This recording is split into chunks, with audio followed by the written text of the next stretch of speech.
I'm going to keep this nice and short, and I'm going to show to you an angle that nobody is talking about right now here on YouTube. Okay? This is what happened to Charlie Kirk, and I think that, you know what? The video is going to speak for itself. Now, before I play this clip, I'm going to play for you another clip first.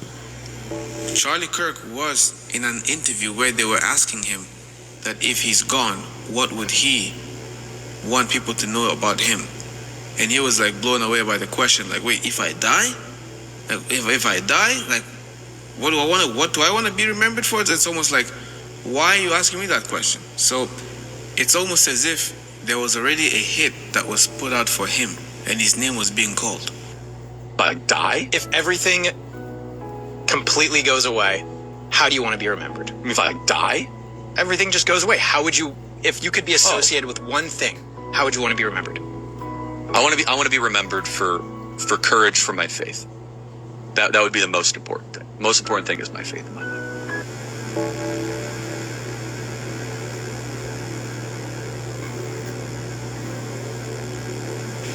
Now I want you to observe this angle and look at the security of Charlie Kirk.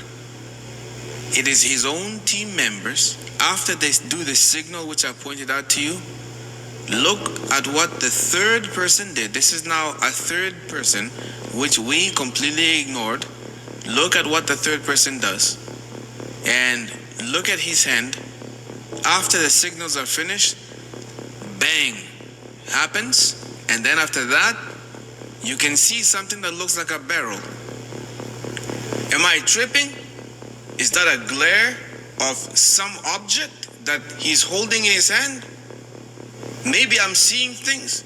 Am I reading too much into it? If I'm reading too much into it, you let me know in the comment section if you know what that individual was holding in his hand. Because if you look at the angle by which he's standing and you look at the movement, everything appears to be pointing to a side shot. If you think I'm reading too deep into this, let me know. If you think I'm straight up wrong, let me know. Should we even trust our eyes at all? What we see, should we believe what we see, or should we ignore what we see and just simply go by the narrative of what we are being told? I'm not claiming to know anything. I'm just claiming to see something. Maybe I'm seeing something else. And it looks like a barrel of a GUN. Other people are saying the following. Well, what about the guy who is the one that's being shown in front of the news and he's the one that's being blamed and everybody's saying he's the one that's responsible? Well, that individual is nothing more than a scapegoat or a distraction or a decoy. That's all he is. He is just a decoy who is taking the hit. He's getting paid.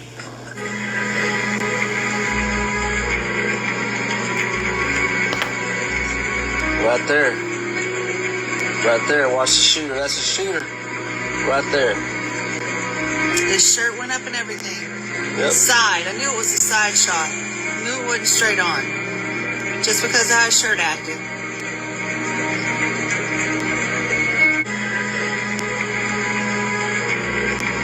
Do you know how many mass shooters there have been in America over the last 10 years?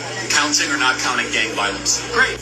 The news is telling you a sniper did it. A sniper did it. 150 meters away, 200 yards away, whatever, however far of a distance that they said. But based upon what I'm seeing here, this was indeed an inside job. You're seeing it for your own with your own two eyes. This was the job of 33rd degree Freemasonry. This is 33rd degree Freemasonry assassination. This is what we're dealing with here. This is high level secrecy. And how do I know it's 33rd degree Freemasonry? Because it's got the number 33 almost everywhere throughout the whole entire thing. You see what I'm saying? Charlie was the sacrifice that was needed. Furthermore, this brings in lots of money. Death results in lots of money. And if you want to know where the problems of the world are, trace the money and you'll be able to know. This death of Charlie Kirk generated so much money. And furthermore, the death of Charlie Kirk is also bringing in a new age of stringent security measures upon the nation.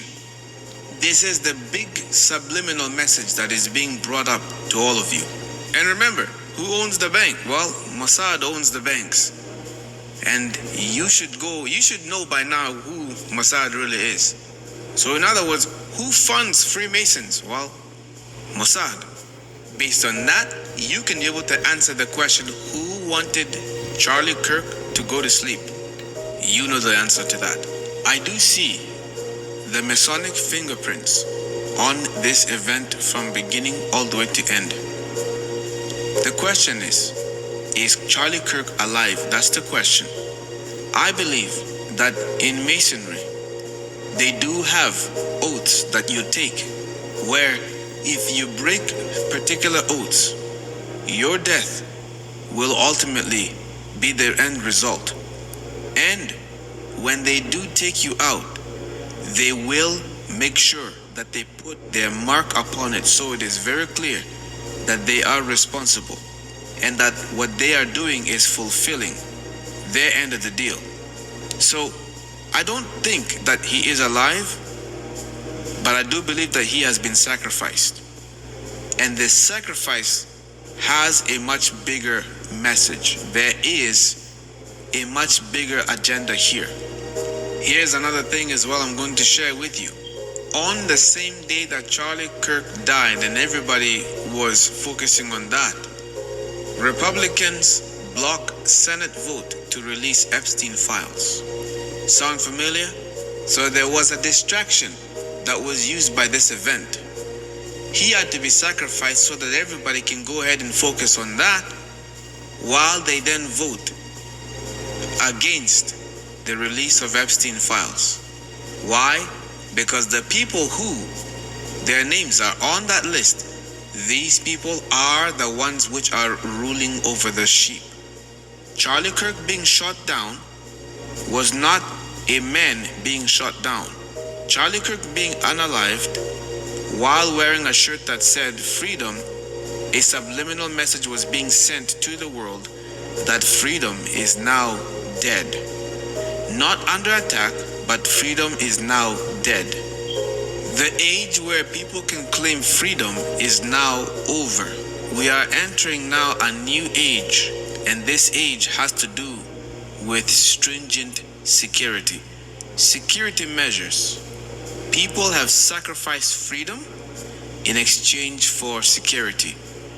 Don't you see what President Trump has been doing? Trump is actually sacrificing the people's freedoms away in exchange for security.